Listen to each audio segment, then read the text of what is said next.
Hi, it's Catherine from Altering and Physiotherapy, and to go with this month's newsletter on cycling, we thought that we'd put together a quick video of some exercises that are great for cyclists, whether you're headed out on a family bike ride or you're starting to prepare for that big tour this summer. I'm going to be using a piece of our Pilates equipment, just a nice soft Pilates ball. If you don't have one of these, you could use a towel or a small cushion. We're going to be using it in a number of different positions, sometimes to apply pressure to, sometimes for a little bit of height. Let's get started down on the mat. And first of all, we're going to start with the ball just underneath the back of your head. With all that turning that we do to look over your shoulder when we're cycling and things, it's very easy to start getting a little bit of stiffness through the back of the head and neck, as well as through the rest of the spine. Using the ball behind the back of the head just to support the weight a little, it'll allow us hopefully to get a little bit more mobility through the segments in our neck, but also get those deep neck flexor muscles working a little more. So we're starting with our hip twist level 1. Arms are spread wide, feet and knees zipped together.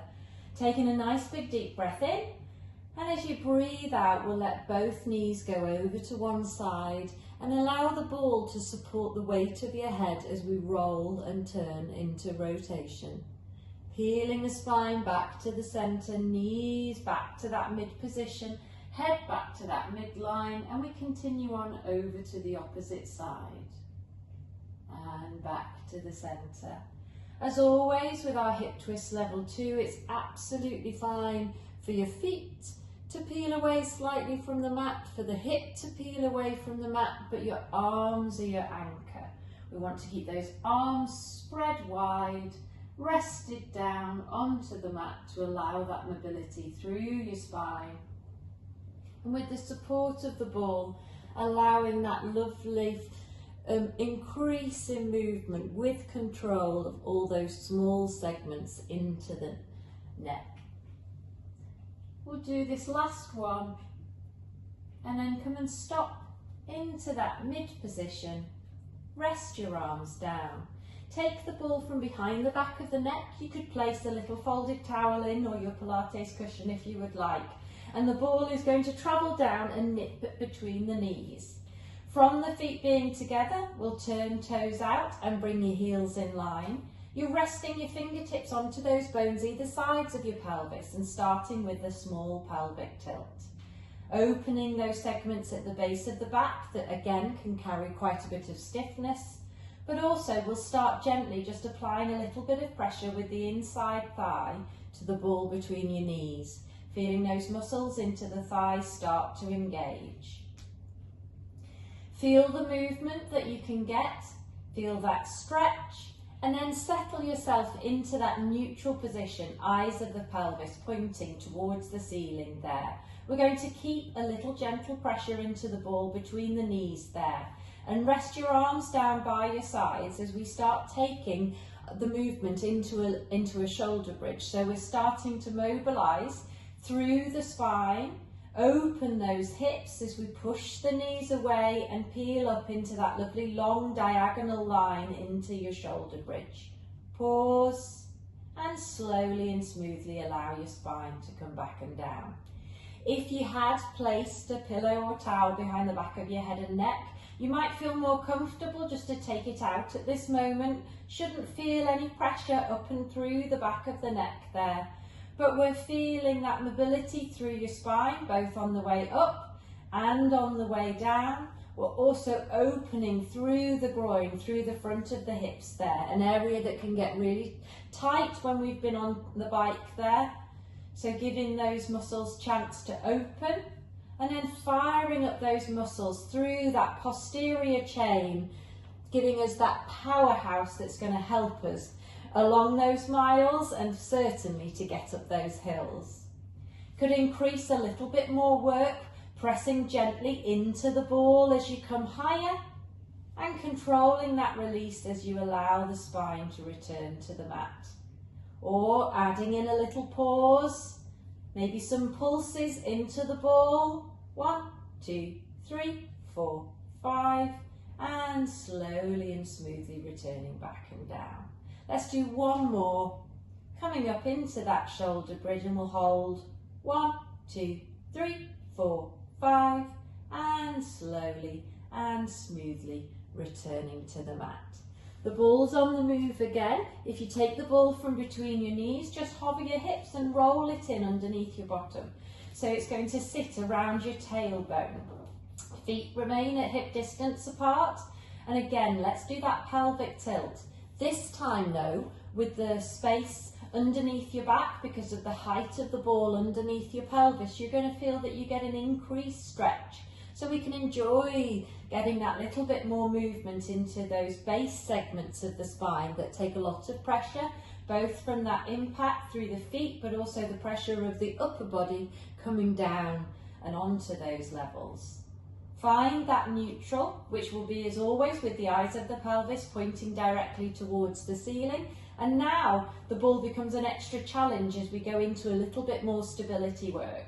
And we'll go into our scissors level 1.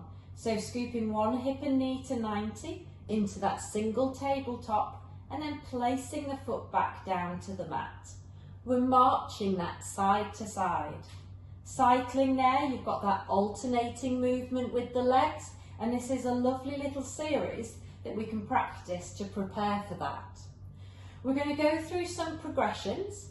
Have a little look through. You can always pause the video, and remember, you come as far with the progressions as you feel comfortable to, but keeping that control, remembering we've got the extra challenge of the ball just underneath the hips there. So our first progression is to add in a lengthening of the leg. We lift to 90, lengthen the leg towards the wall, fold the knee back to 90 and place the foot to the mat.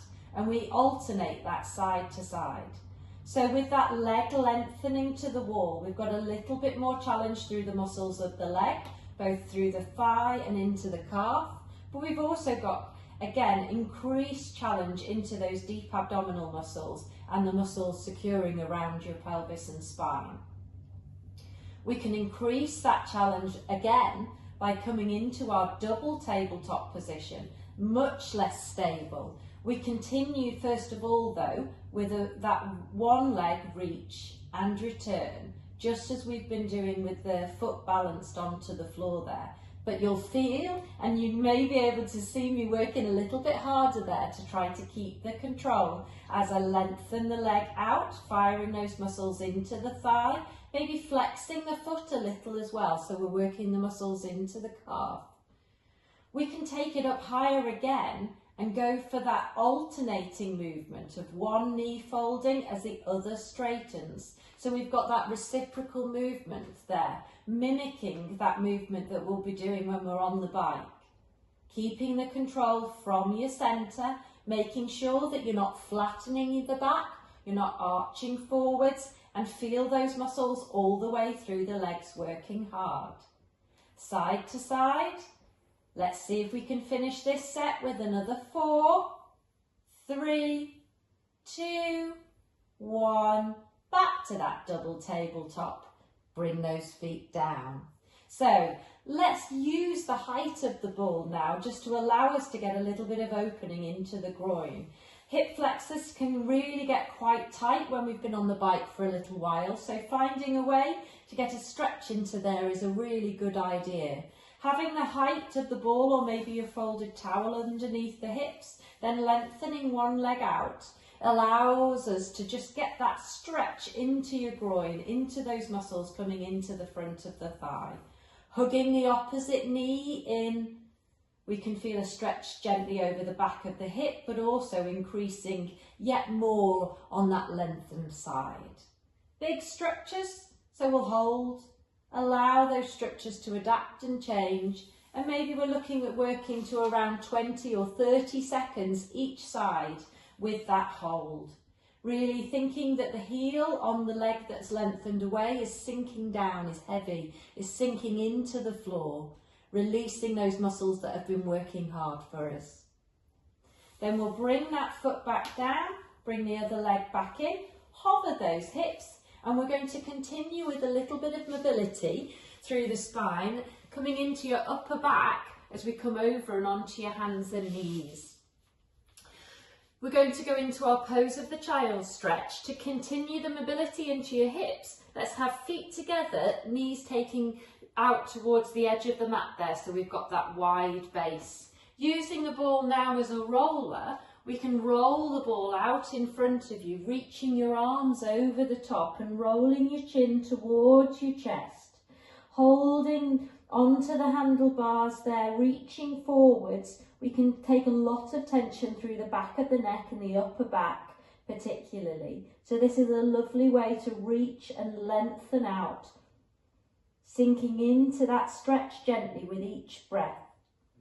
We can also then bias the stretch slightly by taking the ball and walking with your hands over to one side. So here I've come to my left and my right side is stretching more as I reach over and let my fingertips try and pull towards the floor a little more over the top of the ball. We'll reverse that, walk that ball back in, bring the ball over to the right hand side, and now it's my left side that I'm feeling that increased bias stretch into as we reach over the top of the ball and allow my sit bones to try and sink a little closer towards your heels. We'll bring the ball back into that mid position, and one last time going forwards. Lovely big long deep breath out and a breath in right the way to the base of the ribs, and then we bring the ball back in as we come to sit. We're going to leave the ball onto the mat and come back on to your bottom to start for our last exercise, continuing to mobilise into that area where we, after being on the bike, we can take a lot of tension, your thoracic spine. Now, bringing the ball down between your shoulder blade area, using your hands to help support the weight of your head. Remember, you want to keep those deep neck muscles that help with the posture up through the head and neck working. And imagine you're keeping a little space for a peach in behind the back, underneath your neck there. Hands just rest in behind the back of the head and neck, and those elbows are wide. Take a breath in, and as you breathe out, see if you can allow yourself to lengthen into extension over the ball there, stretching the front of the chest, mobilising that thoracic spine, but supporting the weight of your head. Breath in, and as you breathe out, tighten those springs underneath the ribs, running towards the pelvis as we scoop up and into that abdo-prep position. And then again, we have the contraction and then the relaxation of those muscles through the front of the body and that opening into the upper back, allowing the elbows to really open wide. And again, we can come up into our abdo-prep position, feeling those muscles through the front, through those deep abdominals working to stabilise the pelvis, and those abdominal muscles underneath the ribs to lift the weight of the upper body there, and then lengthen and relax over. And you can continue there with that contract and relaxing. If you can go a little further, you could allow yourself to relax and stay into that extension a little, allowing the elbows to open more if you can. Taking a long breath in and out. Perfect way to reverse that saddle and that cycling position once you've come over your finish line. Well, that's our finish line for today, and I hope that gives you a few things that you can use your Pilates ball to help prepare for the summer of cycling.